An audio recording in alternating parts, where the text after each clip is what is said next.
Les gens comme vous, sans travail et peu instruits, ne sont pas les bienvenus dans cette maison. Ce sont les mots cruels que ma belle-mère m'a dit.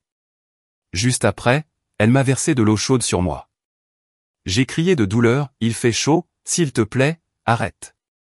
Je ne pouvais pas croire ce qui se passait. Son comportement m'a choqué. Verser de l'eau bouillante sur quelqu'un est une chose terrible, quelle qu'en soit la raison. Heureusement, je n'ai pas été brûlé, mais cela aurait pu être bien pire. J'étais incrédule. Comment ma belle-mère a-t-elle pu me traiter ainsi? Ce qui rendait la chose encore plus difficile à accepter, c'était que ces paroles n'étaient même pas vraies. Ce n'était pas moi qui étais au chômage, c'était mon mari, Jacques. Il avait perdu son emploi, mais j'avais travaillé dur pour subvenir aux besoins de la famille. Pourtant, j'étais là, blâmé et insulté. Ma colère a commencé à grandir. J'avais l'impression d'avoir atteint ma limite. Je ne pouvais plus tolérer son comportement. J'ai décidé de me défendre. Je lui ai dit, si c'est ce que tu ressens pour moi, alors je partirai. Tu gagnes. Ma belle-mère ne semblait pas du tout bouleversée. En fait, elle avait l'air heureuse et a dit, enfin, tu pars. Cela me facilite les choses. Sa réaction froide montrait clairement qu'elle ne regrettait pas ce qu'elle avait fait. J'ai réalisé que je ne voulais plus rester dans un endroit aussi toxique. Sans perdre de temps, j'ai emballé mes affaires et je suis parti. Je suis retourné chez mes parents, où je savais que je serais traité avec gentillesse. Ce que ma belle-mère ne savait pas, c'est que je n'étais pas impuissant. En fait, c'est moi qui maintenais sa maison à flot financièrement.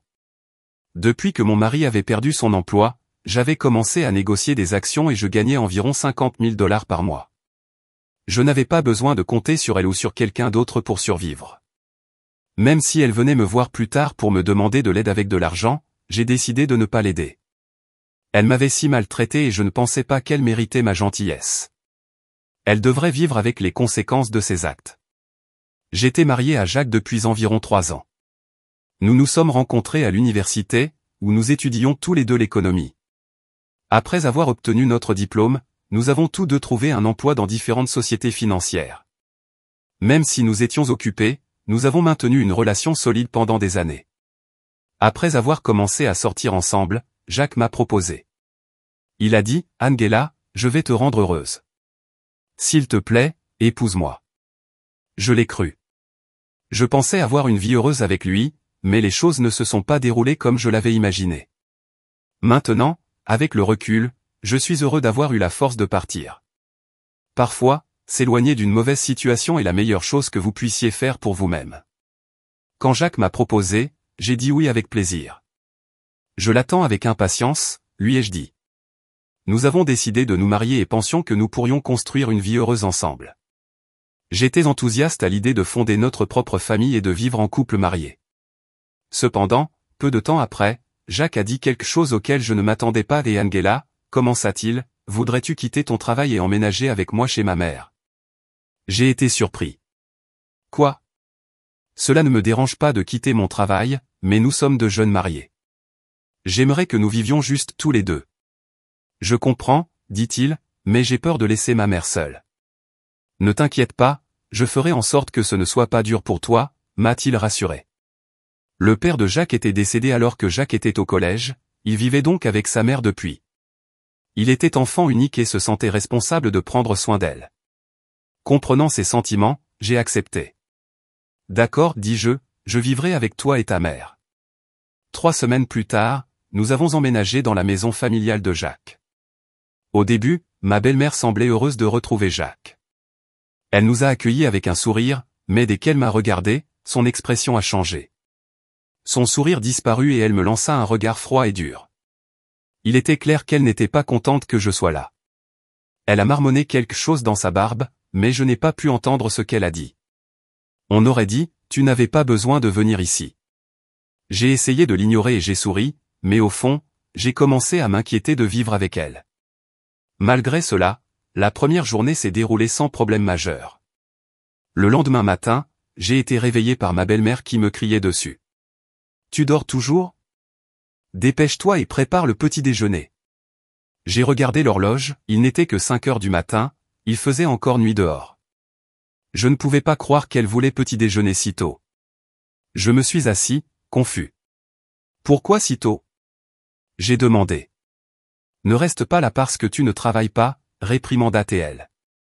J'étais encore à moitié endormi mais je ne voulais pas discuter avec elle, alors je me suis levé et j'ai commencé à préparer le petit déjeuner. Pendant que je cuisinais, elle n'arrêtait pas de me critiquer. Dépêchez-vous. Pourquoi es-tu si lent? A-t-elle crié.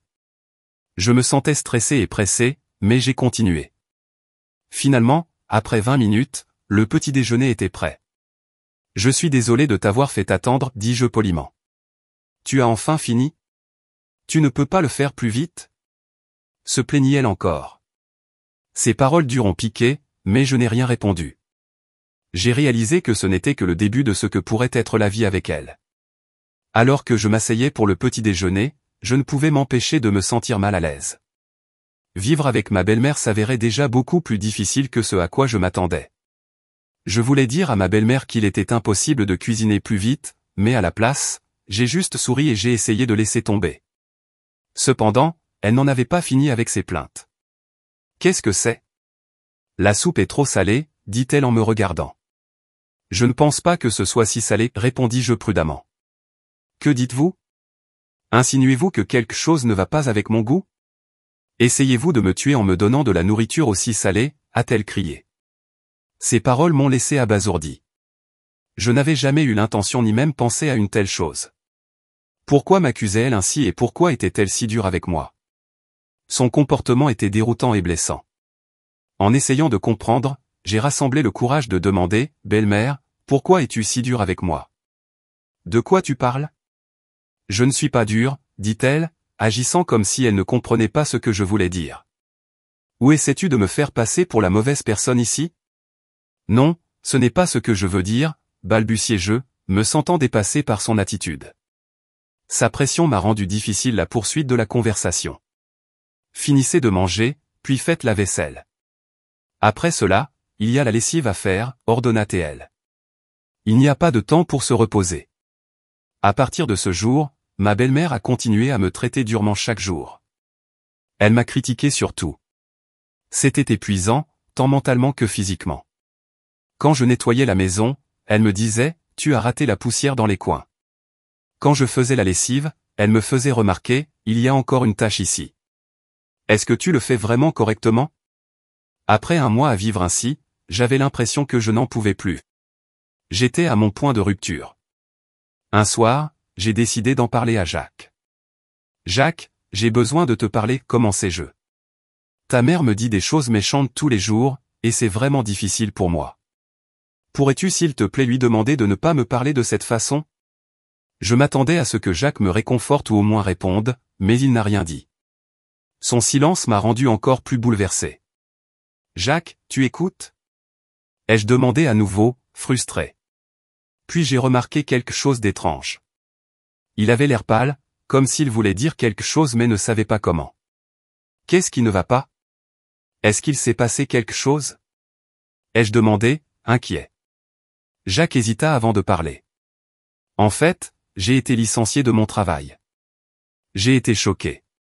Qu'est-ce que c'est, une sorte de blague? Non, dit-il doucement. L'entreprise a dû licencier de nombreux employés en raison de la baisse des bénéfices.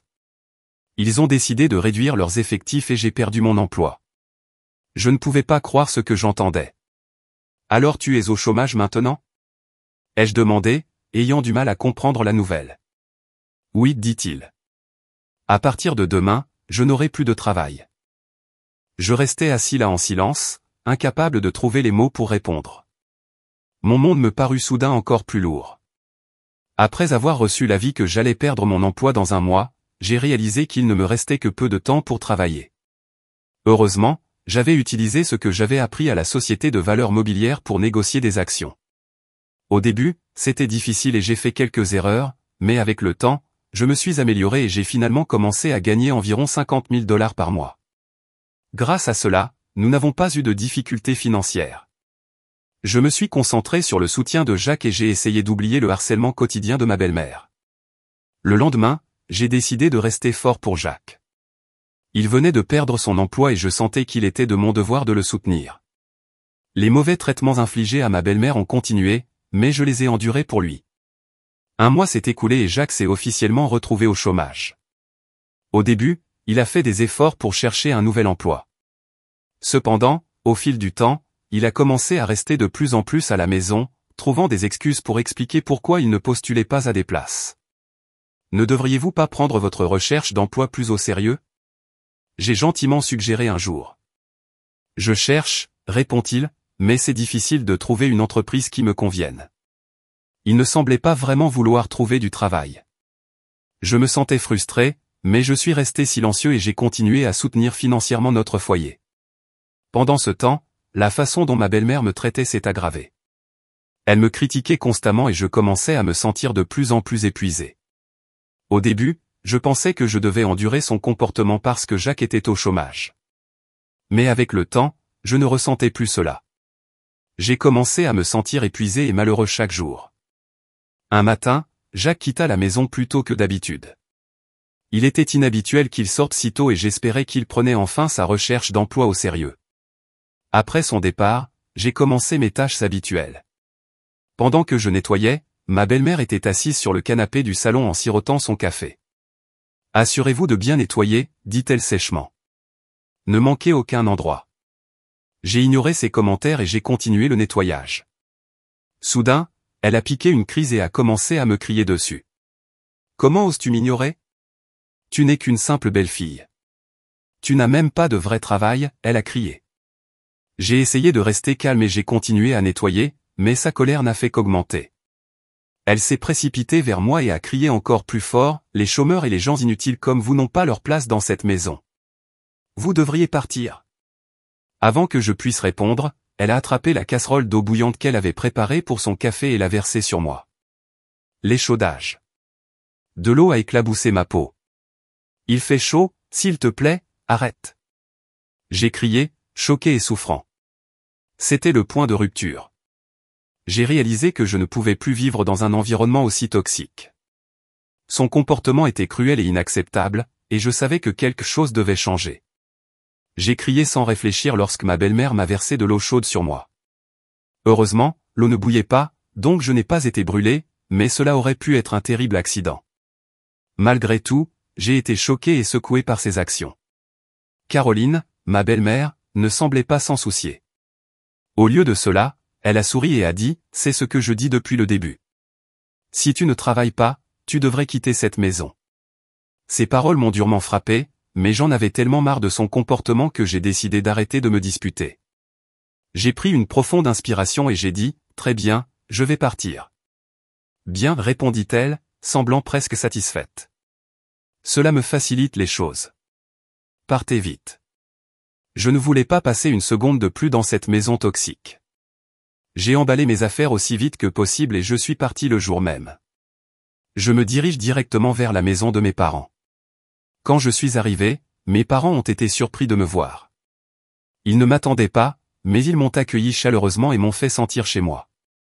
J'ai attendu, pensant que Jacques m'appellerait ou enverrait un message pour me surveiller, mais il ne l'a pas fait. Les jours se sont transformés en semaines et il n'a toujours pas reçu de nouvelles. Je me sentais un peu seul, mais j'ai décidé de ne pas lui tendre la main. S'il s'en souciait, il me contacterait en premier. Un mois s'est écoulé et je n'avais toujours aucune nouvelle de Jacques. Pendant ce temps, mes sentiments pour lui ont commencé à s'estomper. J'ai commencé à réfléchir à la possibilité d'un divorce. Il ne semblait plus se soucier de moi ou de notre mariage. Un matin, très tôt, on a sonné à la porte de la maison de mes parents. Je suis allé vérifier le moniteur et j'ai été choqué de voir Jacques et ma belle-mère debout dehors. Que faisait-il ici après tout ce temps? Oui, de quoi as-tu besoin? J'ai demandé par l'interphone. Ma belle-mère a crié, je t'ai pardonné, maintenant reviens à la maison. J'étais abasourdi. Tu m'as pardonné quoi? Je n'avais rien fait de mal. Ces paroles n'avaient aucun sens. J'ai répondu calmement mais fermement, merci d'avoir dit cela, mais je ne pense pas avoir fait quoi que ce soit qui mérite d'être pardonné. J'ai mis fin à l'appel interphone, mais ils ne sont pas partis.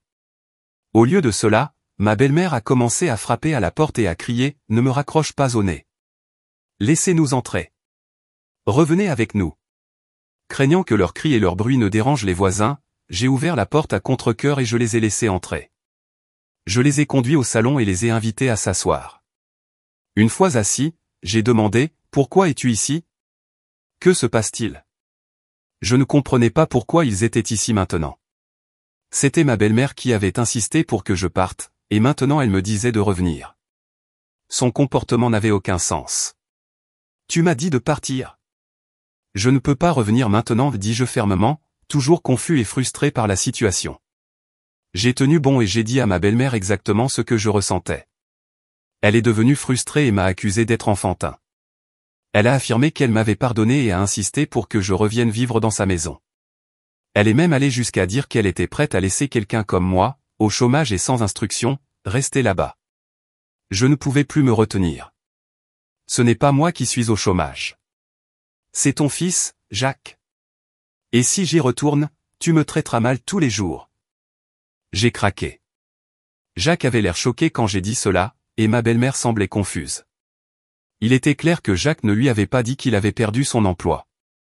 Sentant la pression, Jacques a finalement admis la vérité. Il avait été licencié de son entreprise. Cela a conduit à un flot d'excuses de la part de Jacques. Il a essayé d'expliquer qu'il comptait sur mes revenus pour maintenir notre stabilité financière. Mais ma belle-mère était furieuse. Elle était au courant du chômage de Jacques et maintenant elle le grondait ouvertement. « Pourquoi ne m'en as-tu pas parlé ? Que sommes-nous censés faire maintenant ?» elle a crié. Jacques a essayé de la calmer en disant « Tout va bien pour le moment. Les revenus d'Angela sont suffisants. » Sa réponse n'a fait qu'empirer les choses.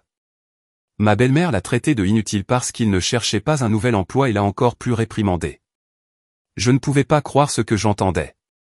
Je les avais soutenus tous les deux pendant tout ce temps, et Jacques était resté assis. J'ai commencé à me demander pourquoi j'avais pensé que c'était une bonne idée de le soutenir en premier lieu. Lorsque ma belle-mère m'a de nouveau proposé de revenir vivre avec eux, j'ai fermement refusé. « Non, je ne reviendrai pas, dis-je. Je ne pouvais pas imaginer retourner dans cette maison après tout ce qu'il m'avait fait subir. » Puis la situation a dégénéré. J'ai raconté comment ma belle-mère m'avait versé de l'eau bouillante sur moi. Le visage de Jacques pâlit. « Quoi? Elle t'a fait ça ?» demanda-t-il, horrifié. « Oui, dis-je. Demandez-lui vous-même. » Jacques a confronté sa mère. « Pourquoi lui ferais-tu ça ?» a-t-il demandé. Elle l'a admis en disant « Parce qu'elle m'a ignoré. C'est pourquoi je l'ai fait. » Son excuse m'a mis encore plus en colère et a conduit à une vive dispute entre Jacques et sa mère. Leurs cris sont devenus trop intenses, alors je suis intervenu et leur ai dit « Ramenez cette dispute chez vous. Vous êtes chez quelqu'un d'autre et vous êtes trop bruyant. » En entendant mes paroles, ils se sont un peu calmés. Leur attitude audacieuse et affirmée s'est adoucie et ils ont commencé à me supplier de revenir. Ils ont promis de ne plus me traiter mal. Jacques a dit qu'il trouverait un travail et ma belle-mère m'a assuré qu'elle ne causerait plus de problèmes.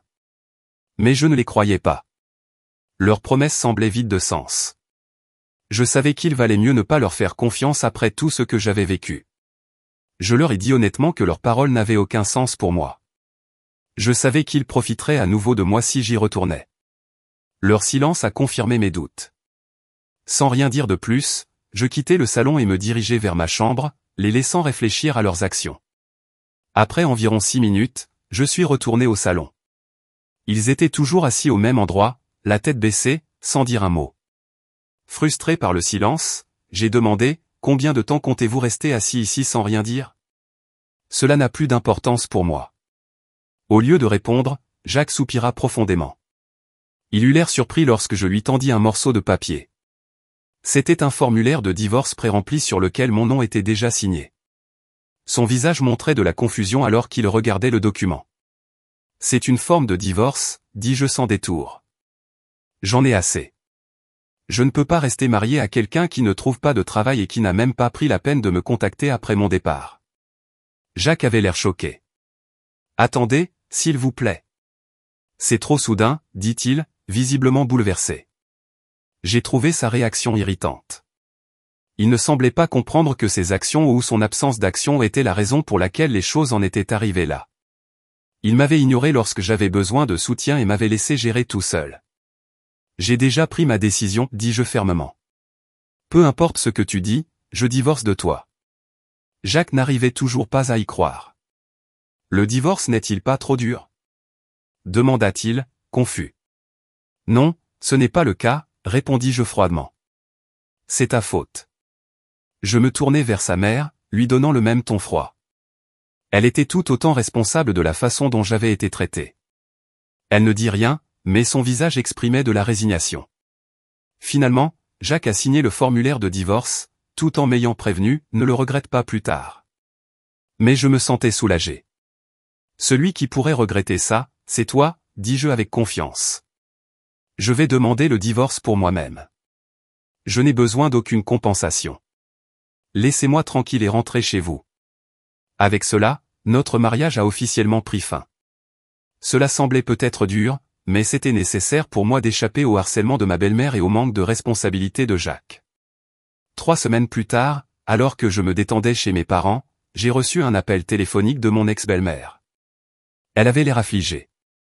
L'électricité et le gaz ont été coupés, a-t-elle déclaré. As-tu fait quelque chose? J'ai calmement expliqué, j'ai arrêté de payer vos frais de subsistance et ceux de Jacques. C'est pourquoi. Son ton a changé. Elle a essayé de demander mon aide. Il était clair qu'elle espérait que j'interviendrais et arrangerais les choses pour eux, comme avant. Je n'ai pu aider que pendant 2 mois, mais même cela me semblait trop. Sa demande semblait déraisonnable, d'autant plus que nous n'étions plus en couple et ne vivions plus dans la même maison. Je lui ai dit non et lui ai suggéré de demander de l'aide à Jacques à la place. Après tout, il avait promis de trouver un emploi et de la soutenir. Elle ne comprenait pas pourquoi je refusais et m'a supplié de l'aider, essayant de me culpabiliser en me disant qu'elle était mon ex-belle-mère. Je suis néanmoins resté ferme sur ma décision. J'ai mis fin à l'appel et bloqué son numéro. Après cela, j'ai décidé de couper complètement les ponts avec mon ex-belle-mère, qui me dérangeait constamment, et avec Jacques, qui n'avait toujours pas été fiable. Une fois ces changements effectués, la vie chez mes parents est devenue beaucoup plus calme. J'ai commencé à me concentrer sur moi-même et à reconstruire ma vie. Quelques mois plus tard, alors que j'étais en vacances et que je vérifiais les graphiques boursiers, j'ai reçu un message de Jacques. Il s'est excusé pour tout et a admis qu'il s'était trop appuyé sur moi dans le passé. Il m'a également dit qu'il avait récemment trouvé un emploi dans une usine. Même s'il s'est excusé, je n'avais aucun intérêt à renouer avec lui ou avec quelqu'un de cette partie de ma vie. Il a également mentionné que sa mère le traitait toujours mal et m'a demandé si je pouvais revenir. Après avoir lu son message, j'ai réalisé qu'il n'y avait aucune chance de nous réconcilier. J'ai également bloqué son numéro. Environ 5 mois après mon divorce, un ami m'a présenté un nouvel homme. Il était fiable, gentil et m'a bien traité. Même s'il était plus âgé que moi, nous nous entendions très bien. Nous n'avons pas pensé au mariage tout de suite, mais j'ai apprécié les moments heureux que nous avons passés ensemble. J'ai décidé de me concentrer sur le présent et d'abandonner les souvenirs douloureux de mon passé.